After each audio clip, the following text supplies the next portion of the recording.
Hey, everybody. Welcome back to another podcast of Men with Purpose. Today, I'm joined by Allan McGrath Isbell. Allan is a men's coach, a writer, and a mindfulness facilitator. With 7 years' experience in the trenches of men's work and 12 years of meditation practice, Allan's work lies in helping his clients bring their depth, heart, and consciousness to their life in the most confident and profound way possible. Allan, thank you very much for joining. Thank you, Pop. Good to be here with you, man. Likewise, sir. I like to start these podcasts with a kind of a small tradition or a ritual, if you will, just to take a deep breath and just to do a quick check-in, whatever is present for you. Beautiful. Yeah.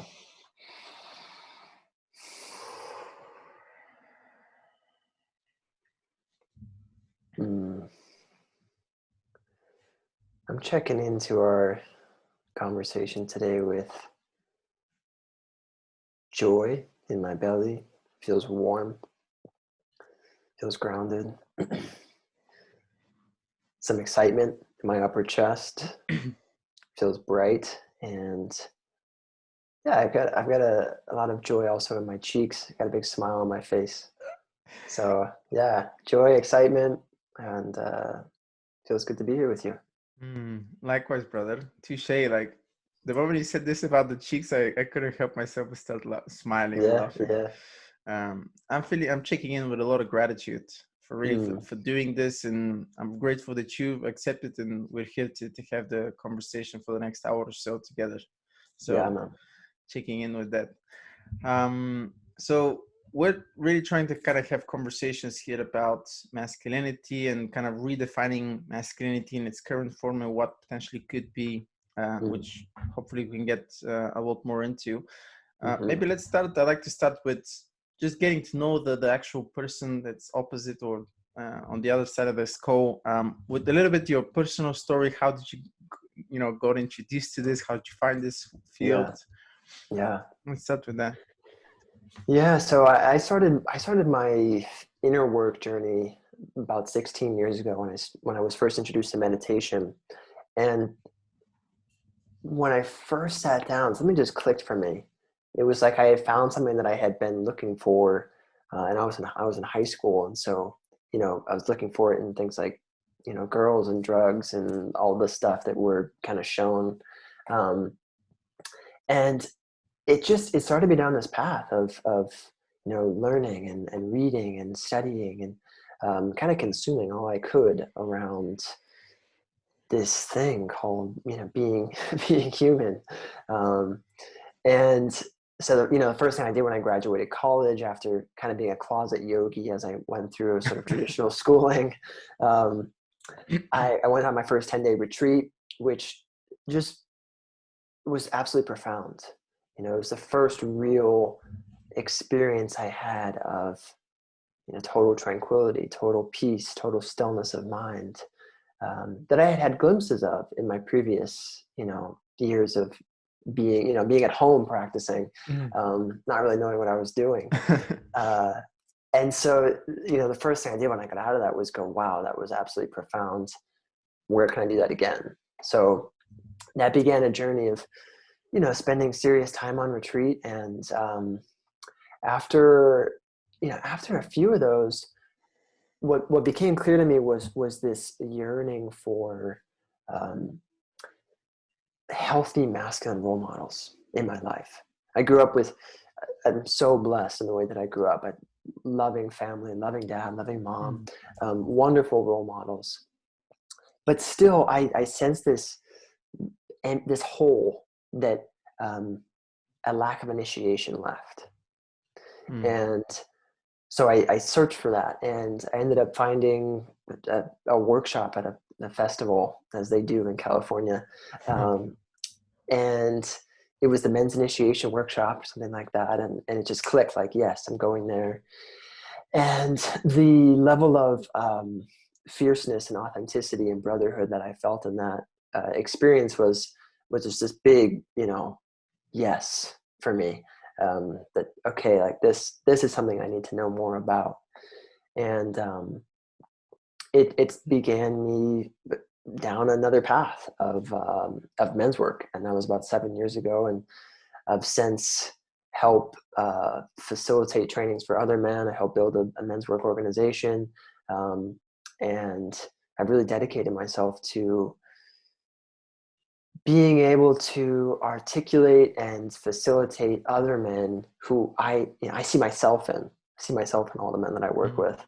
And so I can, having gone maybe a little bit farther down the path, I'm by no means, at the end of it.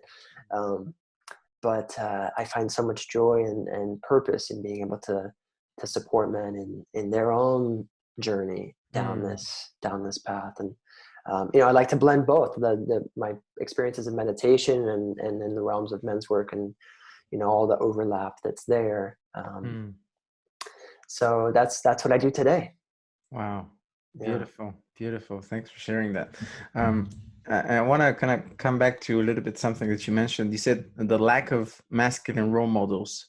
I think a lot of men intrinsically kind of feel a lack of something like this, but maybe they're not very good at articulating this, or not necessarily having the means to communicate this to other people, or to where to get this energy from.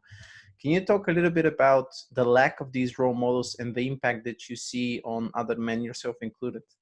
Yeah, you're so right. I think just to say that lack of articulation, I couldn't really articulate it when I was feeling it, but I could it's just a feeling, and I started to recognize that, especially in the West or Westernized civilizations, we don't really have rites of passage for men. I mean, women kind of have it built in, right? Their body's like, all right, boom, it's happening now. And they also have so many of the things that they could go through as well.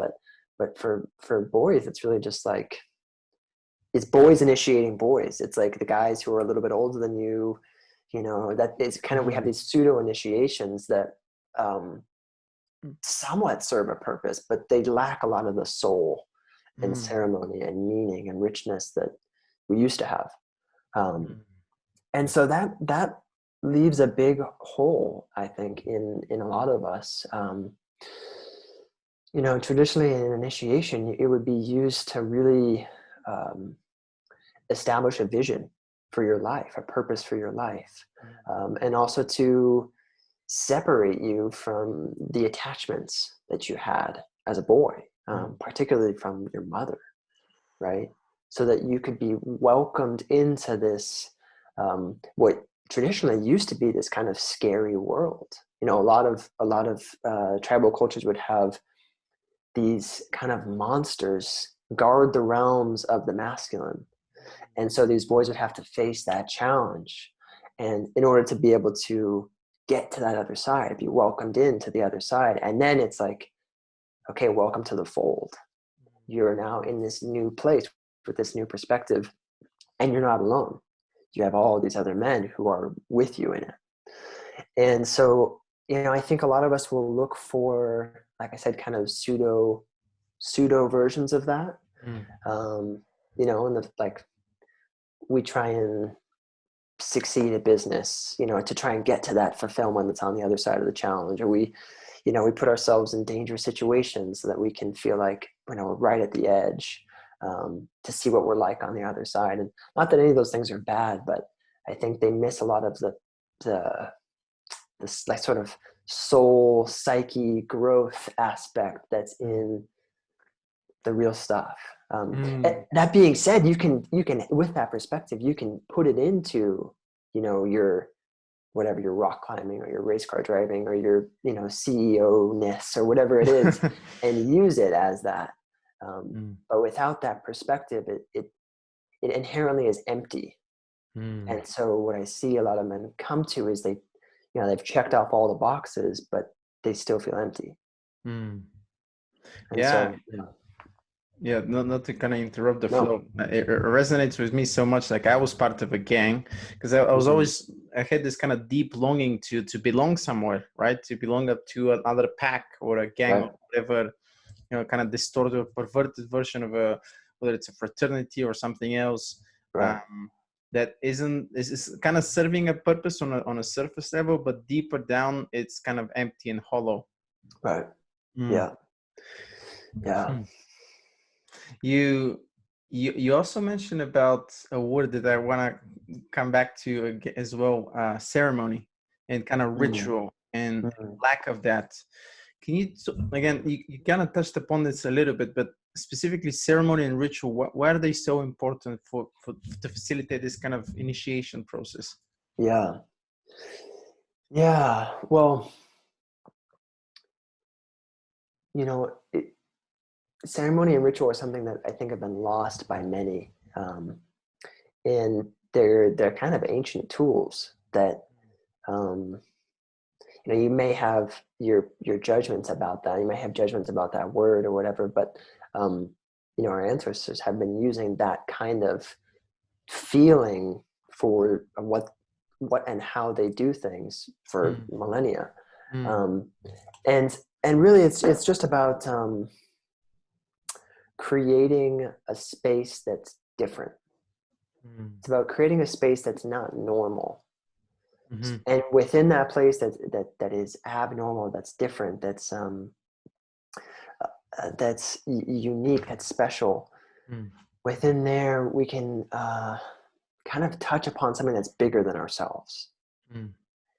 And especially when we're doing it with, like, you know, for example, with an initiation type ceremony, it's not just being held by you, it's being held by all the people around you. This, like, you're stepping into this kind of container that can hold you in a different way.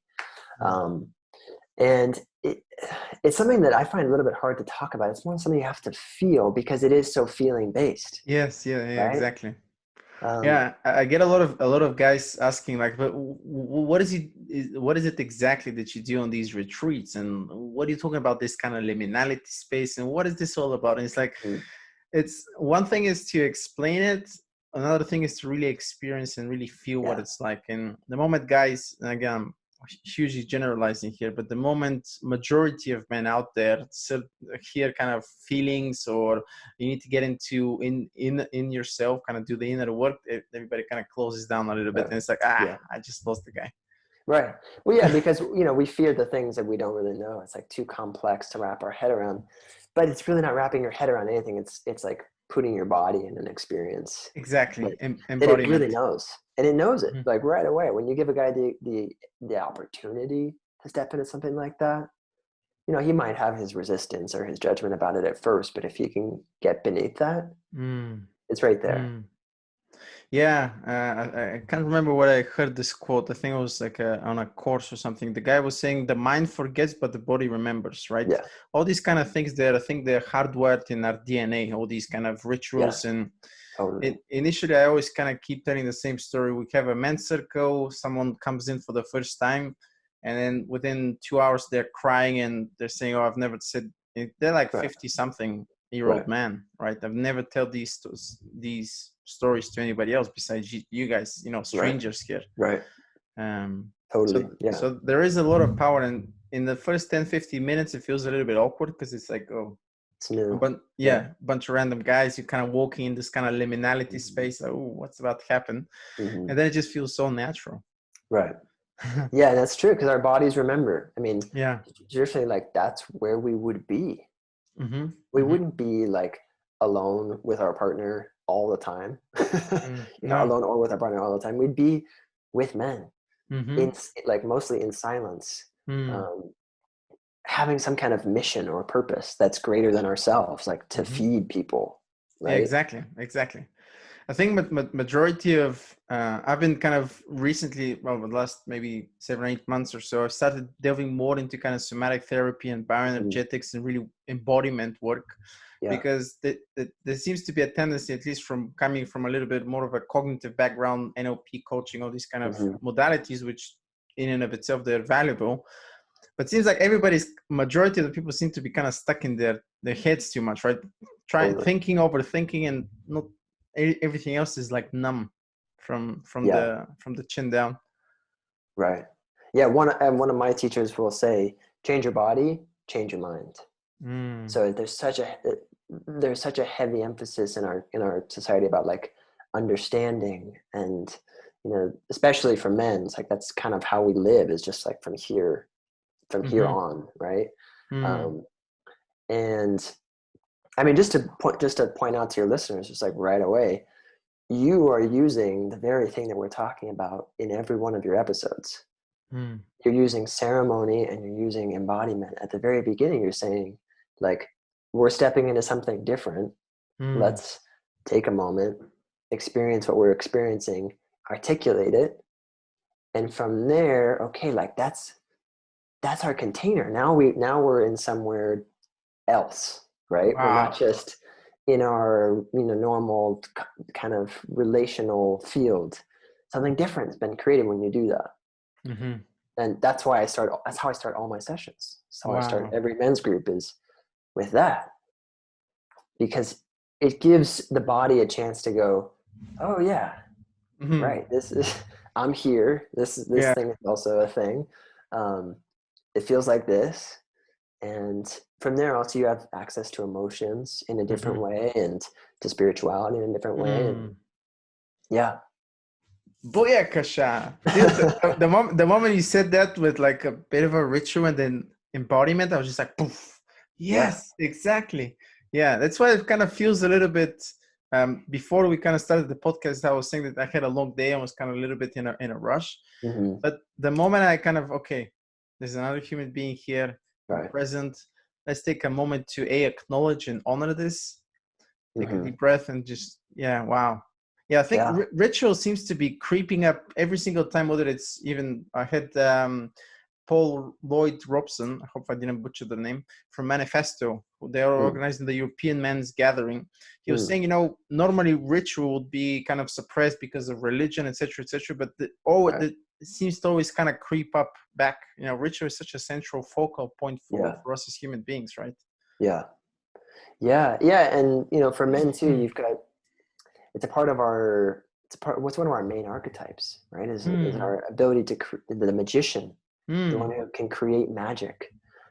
Um, and it's not really about doing anything different always. It's about how you do the things that you're doing. Mm. And what that means is, it's the intention that you hold when you're doing the things that you're doing, Mm-hmm. instead of launching a program and just kind of winging it, or like, putting all the things together online and just going like, all right, I hope people sign up.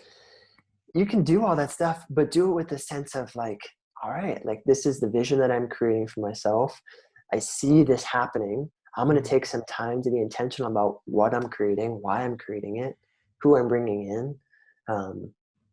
And with that shift in perspective, you don't have to do much per se, but how you do what you're doing now has a totally different quality, Mm. and Mm. you get different results because of it. Mm. Wow, beautiful.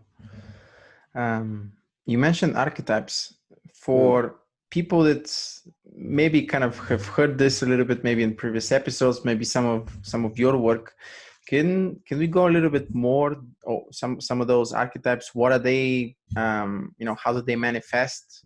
Sure. Yeah, I mean, I will be fully transparent to say that there are people who are far more qualified to do it than me. Mm.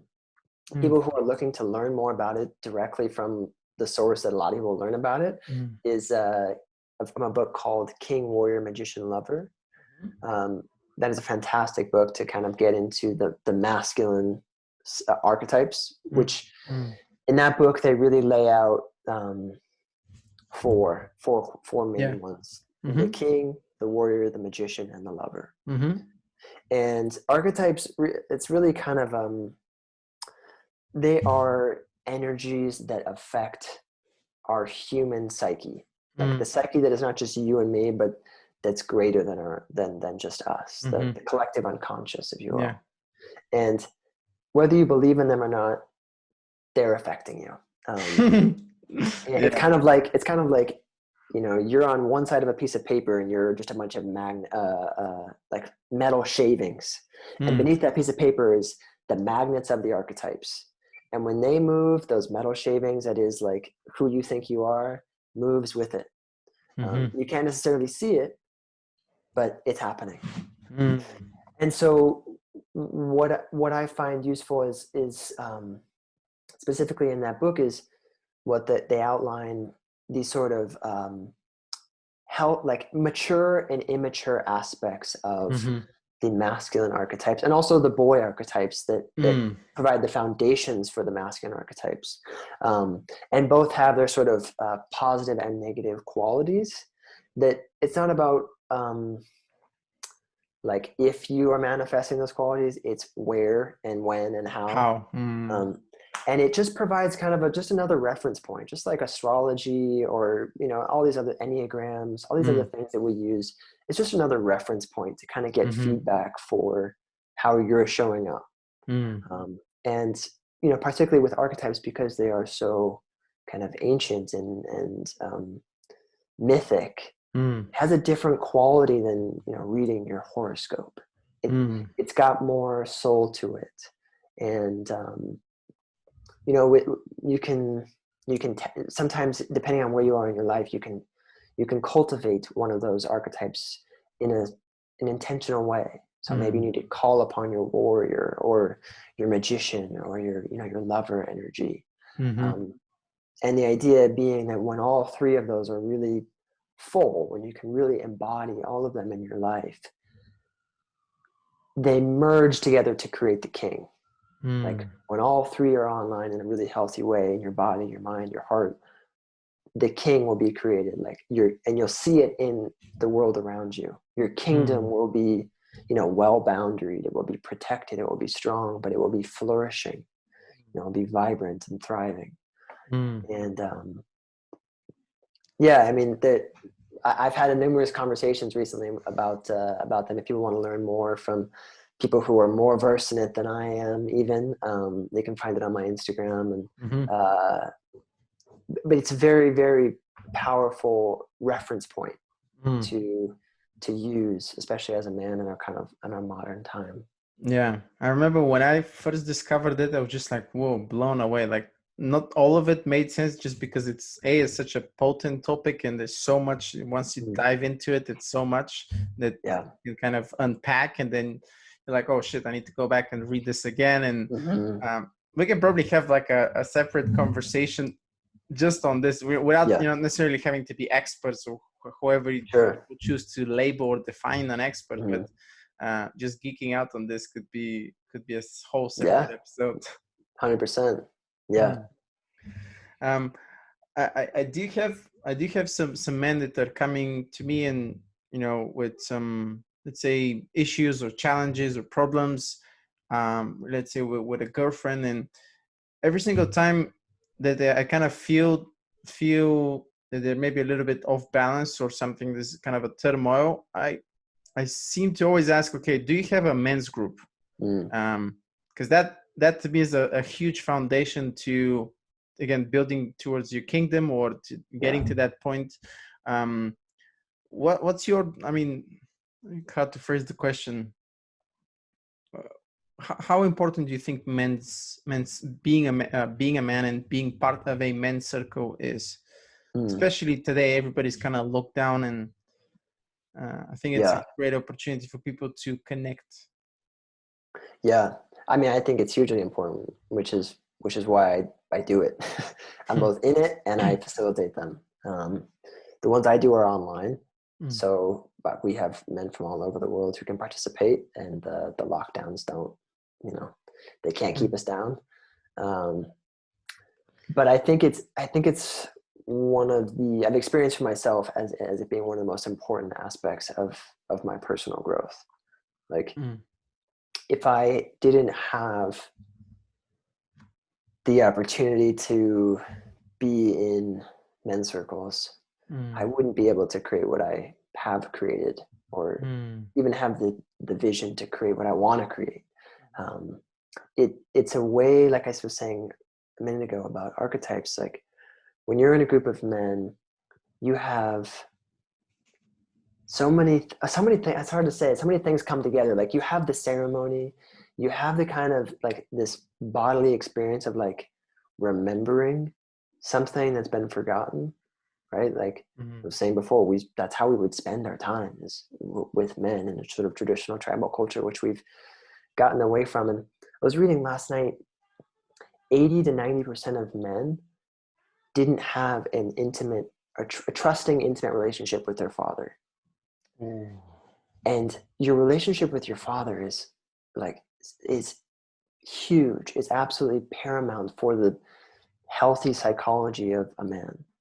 And so I think one massive thing that a men's group does is, for the modern man, it provides a sense of like what a healthy, intimate, trusting relationship with father, with the masculine feels like, can be, or is what it is. And without that, you're just running off of your own conditioning, which is faulty at best.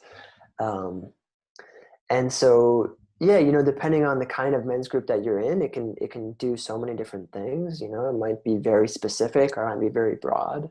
The men's groups that I run, I like to touch on, the core things that make up who we are, like our masculinity, our relationship to our fathers, relationship to sexuality, our relationship to our sense of purpose, our sense of meaning. And like you shared a minute ago about how when you have that kind of space, men often will reveal themselves in ways that they've never revealed. They didn't never even knew about, that they were holding on to. That's what these things do. They just kind of open up things that, no one goes in there and goes, all right, I'm going to cry a shit ton today. I'm going to unload about, my dad. No one does that. They might do it, but they're like not looking forward to it. They're going, oh man, I know that's going to come up today.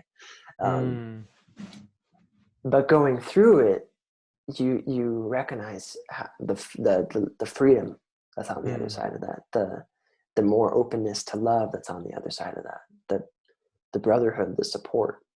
And so, fuck, man, yeah, if you're living without that, it's tough. Yeah, it's one of those things that, at least that the feeling was for me, whenever I just got exposed to that, I just knew that a door opened that I couldn't ever close. Like, well, I mean, obviously it depends on your perspective, where you are on your journey, and what do you need right now as a human being, not just as a man. But that sort of such a deep purpose, especially if you didn't have a good, healthy relationship, with a secure relationship with another masculine role model, be it your father or another kind of mentor-like figure. That, you have to really experience it. We're not doing it justice right now by just talking about it, although I think you're doing a great job.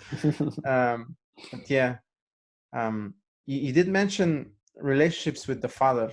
That seems to be a huge role. Plays a huge role in every man's life. Yeah, and every woman. Yeah, for sure. Yeah. I was reading this book, Hard Times Create Strong Men, by Stefan Arniu, who he was saying how many, especially in the US, because I think this is where he was getting most of the data, there's 70 or 80+% of families like fatherless households, not families, fatherless homes, and the impact that has on males becoming juveniles, eventually getting to prison. Same thing with the girls. And I can't remember, I think Elliot House, no, actually another Simon Bubb that I had on the podcast, he was saying that, this masculine energy is not just with humans, it's in the nature as well. Like somewhere in Africa, he gave this example where they kill there's poachers, and they kill all the male elephants, the old ones. The young male elephants would just go crazy because there's nobody to supervise them, and they just go and start killing other animals, killing other people, killing other elephants, etc. And then when you use back the elephants, the elder mature elephants, then things kind of quiet down. Our the father is the conduit for masculine energy instruction for a juvenile, for the young man or woman, or boy or girl, maybe we might say. And so, the masculine is about structure. It's about direction. It's about boundaries, right? Like the boundaries of the kingdom. That's masculine energy. And if that's just taken away, it's just chaos. There's no path to follow. There's no sort of bumpers to come up against, and that creates massive issues. For us humans, we need that. We need both the freedom to make mistakes and to be creative and to kind of make creativity out of the chaos, but we also need structure and boundaries so that it has somewhere to go, so it doesn't just destroy itself. Yeah, and so that's a big part of the work in men's work, is healing your relationship with the masculine energy, with your father, and learning how to be an example of that, right? Learning how to embody your own healthy masculinity so that you can be an example for that. You can bring that to your partner, or to your kids if you have them, or to your own family. Because when you change, everything around you changes. And when men come into healthy relationship with their masculinity, things shift in their world. Man, I'm listening to you. I'm thinking, getting into one of those thought experiments. What if I, found this work 15 years ago? Really, because at the time, I have a great relationship with my father now. I think he did the best he can with what he had at the time. Obviously, this is a cross-generational thing. His father maybe wasn't there for him in maybe the way he wanted. But I, as a young man, I remember almost yearning this kind of very, very intense feeling of, wow, I need someone to actually guide me. I need a mentor to kind of help me navigate through. And because there wasn't any rituals or rites of passage, I had my own kind of ways, or perverted ways of going through stages, but there was no support, right? And I think that's so important for a young man listening. Everybody, whoever is, Yeah, that's the thing, is whether you're 40 or you're 14, you still need that. You still need to have something else that you can kind of lean against and get feedback from.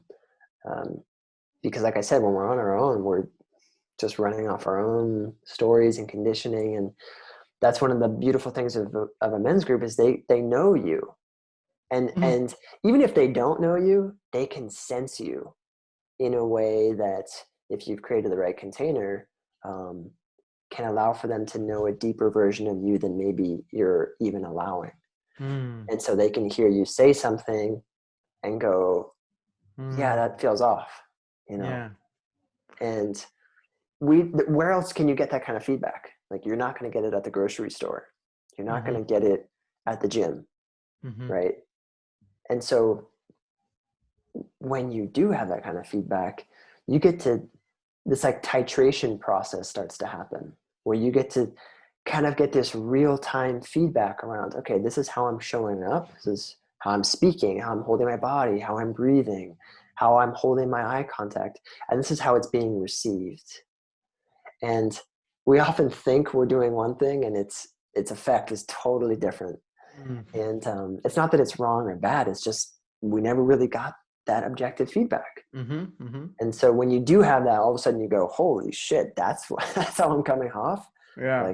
You might think that you're sharing super vulnerably and you're opening your heart, and guys are like, I got lost right away when you started talking. Wow. Or whatever. So you get that kind of feedback, and it can be stern, it can be harsh, or it can be really loving and warm. But no matter how it's done, when you can receive that, when you have that kind of experience in your life in an ongoing way, you can start to titrate into a place that feels really, that is balanced, that's that's healthy, that's mature. I think it's a great tool. Like you're making a great point.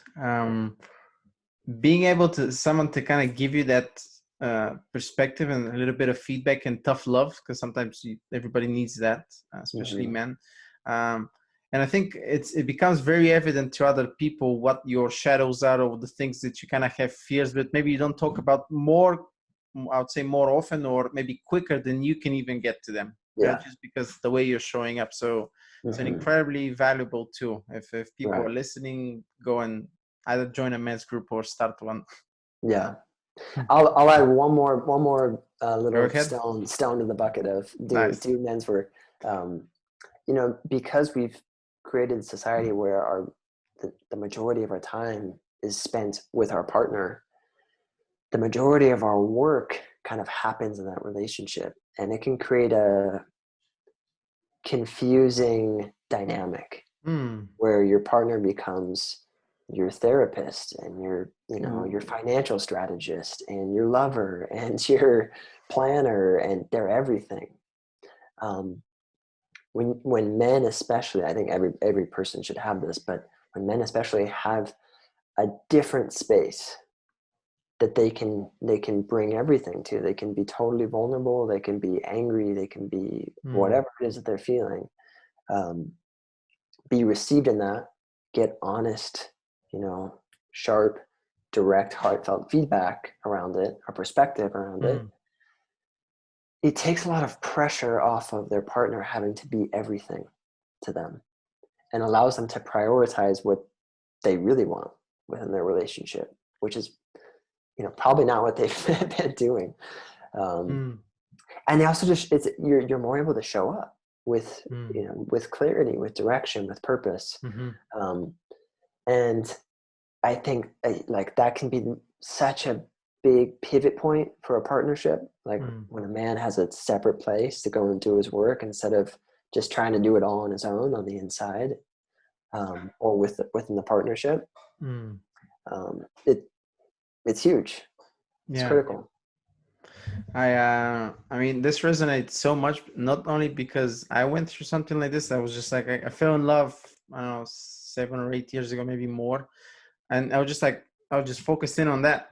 And that became such a huge part that eventually when we kind of separated, I was like, wow, okay. Like I've kind of left I still had guy friends, good guy friends that can sit down, and I've been very fortunate in that respect.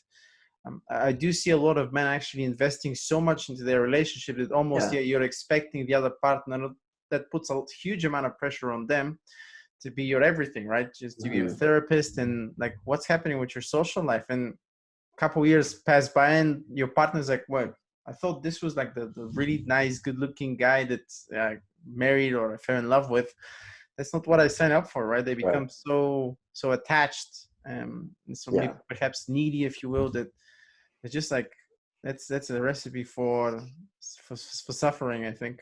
Yeah, that's exactly right. I think it's there's only so much that you could share or you can get from your intimate partner, but there are certain limitations, right? There's things that you can only get from other men.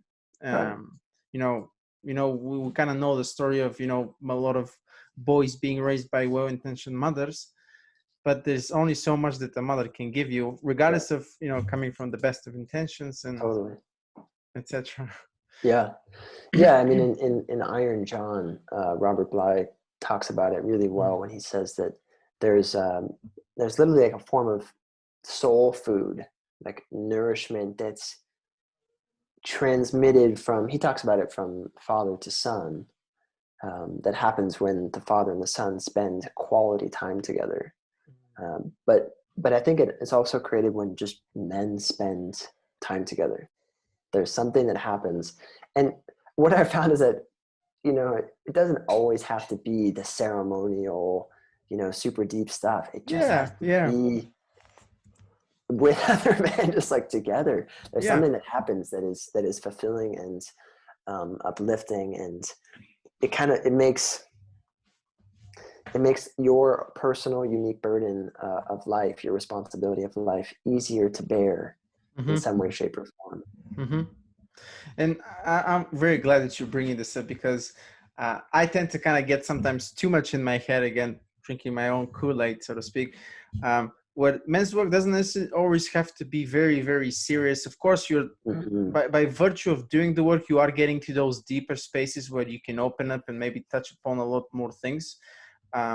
Because most of the time, what I've seen, especially being in the UK for so long, people tend to, at least men tend to kind of laugh off a little bit more serious, deeper conversation. So they kind of stay a little bit more, and again, I'm generalizing here, obviously, but sure.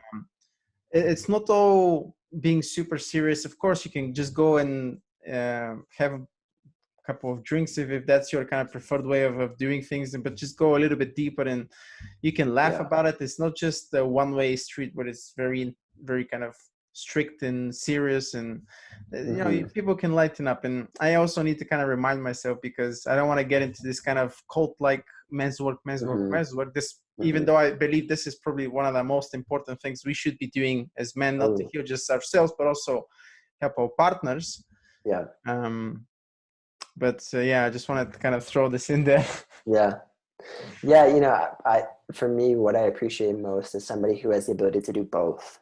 You know, and that's what I love about my best friends, or love about my partner, is the ability to like just be a normal human and, you know, have fun and laugh and enjoy ourselves and, you know, live this life that's around us, and at the same time have the access to go deep, have access to knowing something deeper, but not being stuck there or judgmental from that place, or constantly in that place is exhausting to me.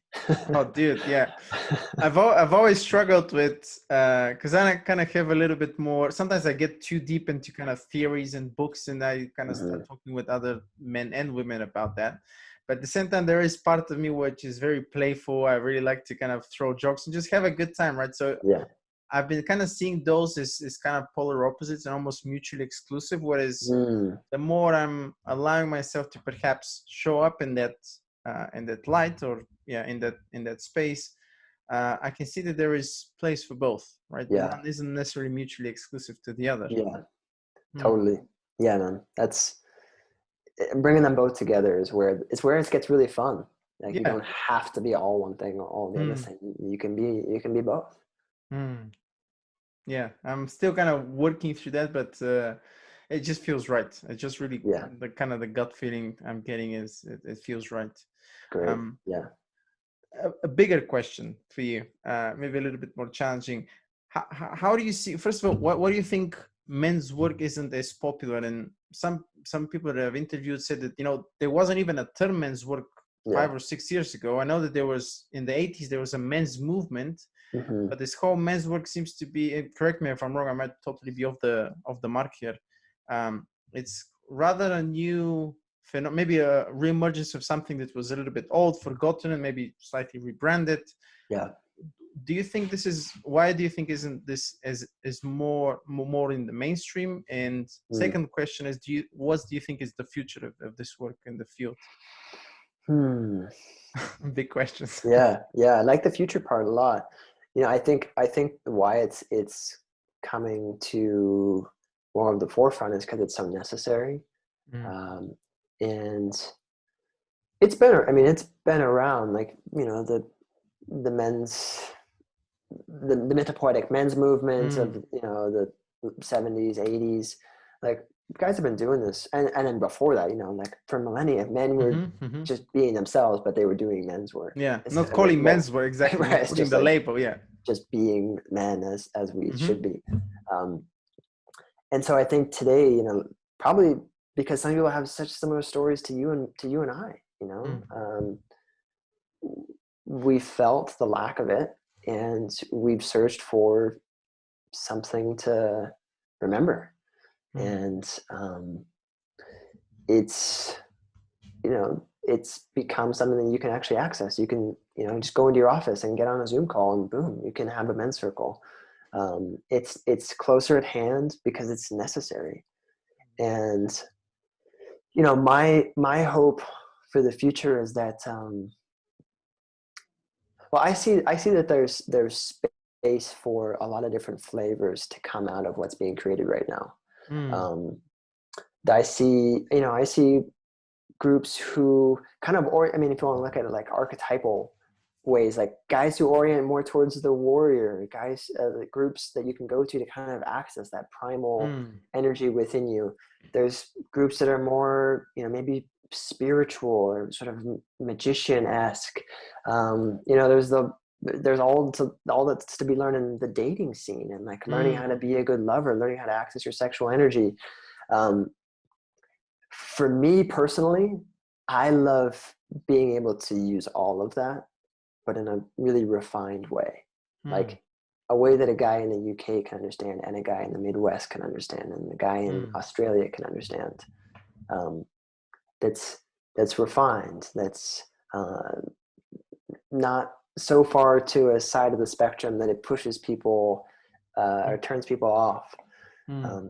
And so my own experience is, that being refined over these last years. And I think that's what we're going to see in the future is more and more refinement, but also more and more specification around like, okay, I can go to this group and kind of get this feeling, access this quality of myself, or I can go over here and access this quality. And, I think it will start to trickle into more mainstream parts of our society. And as long as it doesn't get monopolized or, too monetized as far as I don't think it will, because the work it would be the antithesis of what we're doing. But I think the future is bright for sure. I think we're on the crest of a wave that's happening right now. Oh, hey, hold to that, brother. Yeah. I've been speaking to quite a lot of men before, and the moment I kind of started this podcast, pretty much every man that I've interviewed, I'll definitely gladly go and have a beer and just dive in right it, because it feels so natural, right? It's not just like a couple of guys were saying, asking them the same question. They were saying, oh, I think with everything, which they make a good point, everything becoming more mainstream, it could be potentially watered down, or people coming with not so honest intentions, or trying to kind of prey on people with certain marketing tactics. And I think if you spend a little bit of time kind of reading between the lines, or kind of going through the white noise, you're gonna really be able to kind of pick on the people who are genuinely here to serve and come to help you show up, versus the people who are a little bit more on the marketing. And again, that's not necessarily a bad thing. You need to kind of have some of these things, but like the truly the authentic masculine facilitators and coaches and leaders, I think are going to be leading this for the next 10, 20, 50 years. Yeah, I think all that stuff is true, because it's so easy to go to a men's group and go, oh, I want to do that, and then do it and have guys come to you. And that's, it comes back to like, okay, when you start to work with somebody, you go to a men's group, like ask the facilitator, where's your men's group? Who are your teachers? How did you learn? Because if they don't have a really solid answer, well, they could have plenty of stuff to give you, but just know that it's not coming from that much of a lineage. It's not coming from a lot of depth, we might say. It's like they might have a really great experience that they can share with you. You might have stuff to gain from them. But I think having like a leader must have teachers, right? They have to continue doing the work, because it comes back to what you said earlier, which is like, I see a lot of people who are in the coaching and men's work field who they have an experience, and then they get an idea from that experience, and then they start to facilitate from that idea instead of from an embodiment. Like people who are really doing the work, it's in their body. They have it in their bones, and there's a very different quality than when it's in your head, when it's just an idea that you have. And people who are embodied, they have teachers, because that's probably where they got it from. So I think like you said, you'll be able to feel that. People will be able to feel like, okay, this is rich, this is real. And that will be a really big component of that, is having a teacher's lineage to come through. Mhm. Wow. You've seen this even with men's work and like facilitators kind of, really? Wow. Oh yeah.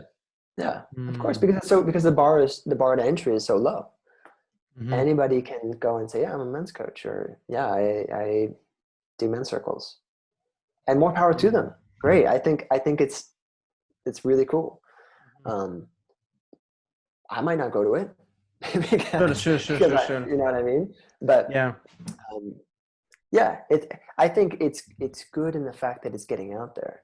Mm-hmm. It might not all have it's similar to what happened with mindfulness. Like it became corporatized and kind of watered down. And I think people paying attention to their breath and using, their awareness to understand their experience in a deeper way, is that a bad thing? Heck no. Yeah. Mm-hmm. But are they going to go to the same depth as somebody who goes Mm-hmm. to the source? Mm-hmm. Probably not. Mm-hmm. Yeah. Yeah, it's an interesting parallel you're making. And I can't help but think that if even the kind of the fake it till you make it guys, and again, more power to them. I hope that leads, maybe they started with one intention, but the work itself, because it's so potent, really leads them onto Yeah. the right path to say, maybe I need to keep my ego in check. Maybe I need to Yeah. learn more and reach out and reconnect and ask for mentorship, apprenticeship, pay a Yeah. coach, another man to do that, because those are really people that are coming and can seriously impact their lives, both in Yeah. a positive or a constructive, maybe destructive way. So Yeah. it is important to do that. Yeah. I mean, that's the moral of the story, is like, all right, if you're going to step into a facilitation role, just make sure you're also stepping into the role of a participant somewhere, so Mm, that you can continue to do your own work, so that these mm, experiences that you've had don't just stay as ideas, they stay as embodiments. They stay as like, okay, this is who I am. This is just coming through me. I don't have to think about it. mm, Um, and that comes through doing your own work as a student, not as a mm. not as a teacher. There's so much work Yeah. to be done as a teacher too, as a facilitator, Dude, so yeah. much, but you got to be doing your own work at the same time. Mm-hmm, mm-hmm. Yeah, doing that inner work is not just it's not a walk in the park. Sometimes 5-10 years isn't enough. This is not to say you cannot go and lead, but you don't want to be in a position where you're facilitating and then someone triggers a shadow, triggers something in Mm-hmm. you, and just like everything just like goes totally out of the realm of predictability. Like, what the fuck's Yeah. gonna happen Right. here? Right. Mm. Yeah. You sound like Uh, you're talking from experience. well, I like to think that I also I'm just messing with you. I got you. No, man. More power to you. Yeah. I don't have a problem talking about anything, um, specifically to that. Um, I'm actually also curious. Can you talk a little bit about your teachers and how did you? Because I think people are interested. I'm also interested in actually knowing a little bit more about it. How did you meet your teachers? What was the Yeah. relationship like? Maybe a little bit more on that. Yeah. Yeah. So that first workshop that I mentioned, going to, like, the men's Mm, initiation workshop, I think it was called, the man who facilitated that, I just knew, like, I had been yearning for this thing in my life, like fierce, positive, masculine role model. And boom, here this mm, guy was who was facilitating this thing. And so I started working with him privately, wow. and then did his programs. And through, I think over the course of a year or year and a half, I was invited into like a volunteer leadership position, where I started leading small parts of the program, like small groups of men in the program, and then just started rising organically in leadership. I was invited to then start leading all the men who were leading those smaller groups, and so forth, Wow. until I kind of helped facilitate the whole program. And that just happened naturally. It just happened through showing up. And I entered into a formal apprenticeship with him. I said, like, I want to learn from you, and I learn best by being in it. Yeah. So, assisting, uh, being a part of something, growing it, doing the work that, and when you do this kind of stuff online, there's a lot more work than just, this, right? It's all the stuff that happens on the back end to actually get to this. Sure. So learning all of that and, kind of cutting my teeth on all that stuff. And we ended up kind of co-creating this organization, Men's Wisdom Work, where then we started training other men on how they could do this work. And I've since stepped away a little bit to really focus on my own thing, because it's been the last 4 years of my life is really kind of dedicated to that. I haven't spent as much time stepping out on my own. And so that's where I'm at now, is I've really spent this last year focusing on that and really standing as that. I've put a lot of time in as the apprentice, as the student, as the assistant facilitator. And so because I've done that, I have the confidence to say, yeah, I can coach you, I can facilitate that, because I've done it so many times. And when you do it as an apprentice, when you do it as a student, so to speak, it takes a lot of the pressure off of you, because you don't have to pretend that you know everything. You don't have to feel like, like they're going to see straight through me. It's just like, no, I'm just showing up as I am. And I'm not your teacher. I'm not your guru. And so you can really show up authentically and learn what it feels like to hold a space and to do it well. And so I've done a lot of that. I spent a lot of time doing that. And that allows me a kind of authentic confidence to step into a coaching relationship or into a men's group to facilitate. And since I've stepped out of that role of kind of student apprentice, which it's been a little while since I've been in that, he's still very much a teacher of mine. He's been in the work for, I think, like 30 years or something like that. Wow. I spent a lot of time with MKP, spent time in, Osho communities and Tibetan Buddhism, and very dedicated practitioner, really, really dedicated. But the reason why I say it's so important to have your own experience as a student is because I spent a couple years just kind of facilitating, and I felt the effects of not having a place where I can go and be a student. You know what I mean? And so I know firsthand how important that is, because not that it became just an idea that I was just kind of like facilitating on, but I didn't have the space to just go and totally surrender. One of the things about being a men's coach or being a coach in general is oftentimes you're holding a very masculine role, right? Because you're creating the space, you're holding the container. Like in this experience, you're creating the space, you're holding the container, you're directing where we go, right? And so when you're coaching and when you're facilitating, when you're doing programs, you're doing that all the time. And if you don't have a place where you can go and do the opposite, where you can go into somebody else's container and go, all right, I'm here, I surrender, I trust, I'm along for the ride, in the deepest, most authentic way possible, you're going to get burned out. And it's rough. It's really rough. So I've spent the last year now working with another community of men and another teacher, where I can go and do that, where I can be just be a student. And yeah. Yeah, man, this is such a beautiful story. First of all, thank you for sharing it. It really strikes me that so many other men have, in the past at least, have learned by this, just doing an apprenticeship. I'm just curious. I want to learn kind of the trade or the craft, and starting to climb the ranks. Ever since the kind of Industrial Revolution began, that kind of faded away a little bit. Yeah. But yeah, it's such a common theme amongst many of the men that I speak to or interview, because they just felt the call, showed up, stepped up, and just became this kind of an apprentice. And also all the other dynamics that you were talking about, how stepping up, and there's not that much pressure, and then you really have to surrender, and that in and of itself is a whole other minefield that everybody's going through. Right.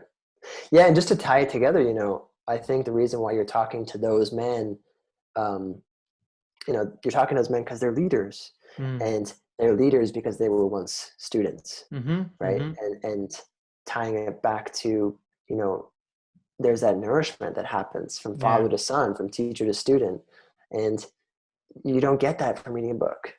You get that from direct experience, Mm. and so that's the place to go for it if you Yeah. want that experience. There's only so much you can get from a book, right? But really have to go and embody it and experience, right? Mm-hmm. I can't remember. Maybe in jiu-jitsu they told me this. The master has failed more times than the student has tried, or something like this. So it's Mm-hmm. like, oh, okay, Right. just kind of leaves you speechless for a couple of seconds. Right. Um, Yeah. Yeah. In Buddhism, they talk about 3 kinds of wisdom. mm, The first is the wisdom that you receive from other people, like mm, that you receive from a teacher or a friend, like mm-hmm, wise advice kind of thing. The second is the one that you read from traditionally the texts, but books essentially, or Google or whatever. And the third and the most deep, the most profound, the most important is your own personal experience, like mm. the direct experience that you have in your body, in your mind. And that's why I love what I do, is because we get to experience it. Dude. We don't just talk about it. Like, like you're saying, Mm-hmm. you have to Yeah. really experience it. Yeah. You need to have reference experience. Otherwise, everything else is just regurgitating what you read somewhere, right? Yes. I like to kind of wrap up these conversations with a question. Is there something that you wish I'd ask you, but I didn't? Oh, that's a fun question. I like that. Something I wish you had asked me, but you didn't. Honestly, no. That's my first answer. Mhm. I felt like there was a great flow to our conversation. There's nothing that I'm left wanting. Mm. I think we could have maybe gone down the realm of masculine feminine dynamic. That would have been fun. All right. Maybe let's Um, talk a little bit about it before we kind of wrap up then. sure. Mm. Yeah. Well, what comes to mind is that, in men's work, we talk so much about the masculine, but there's constantly a dynamic of masculine and feminine energy or qualities. And it's one of the most enjoyable, fun, like endless experiments of art that I've come across, is how can you artfully express your masculine or your feminine in any given moment. And a lot of the men who come to the work come because they experience challenges in their relationship. Mm. And whether consciously or unconsciously, by understanding their masculinity, by learning to embody it in a deeper way, it affects the dynamic of their relationship. When you do it in an extra conscious way, when you really focus on like learning to embody the full spectrum of your masculinity and your femininity, Mm-hmm. it makes your relationship so much more enjoyable Mm. and worthwhile. Almost like it gives it a new meaning and a new depth that I find immensely fun, for Mm. one, but that there's a lot of growth to be had in that for men, and that, I mean, like we said about archetypes, that's a whole nother podcast for sure, but it would have been fun Sure. to go down today. Yeah. Yeah. Okay. Maybe we'll have you again. Then we can have the same conversation, dude. Sounds good. Um, People who are resonating with your message, with your energy, where can they find more about your work? Yeah, so I my site is in construction right now. It should be up within the next month. I had to redo it. So best place to find me is on Instagram, Mm. Allan McGrath Isbell. I'll send you links. You can put in the show notes. Sure. And for men who are interested, in about 2 weeks, I'm not sure when you air this, but January 14th, 2021, we'll be starting our next Admirable Man men's group, which is the men's group and coaching circle that I run a Mm-hmm. few times a year. Space for 10 men. from all over the world, where we spent 8 weeks in a really powerful container doing the work that we've so adequately, or maybe inadequately, talked about today.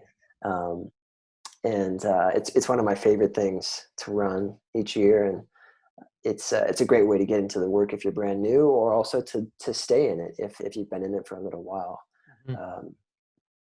It's online, so it's accessible to everyone, and yeah, that's a great way to jump in and work together. Right on, brother. Right on. All right. Any final thoughts? Anything No, else? man. Just Okay. appreciate your invite to have this discussion. Thank you very much also for showing up, Isbell, and also thank you very much for everybody listening, seeing this whenever it airs. Very, very much appreciated. Please go and check out Allan's work. Very, very authentic energies. This is what I'm getting. And yeah, be sure to check out his programs, his message. And until next time, see you, folks. Peace out.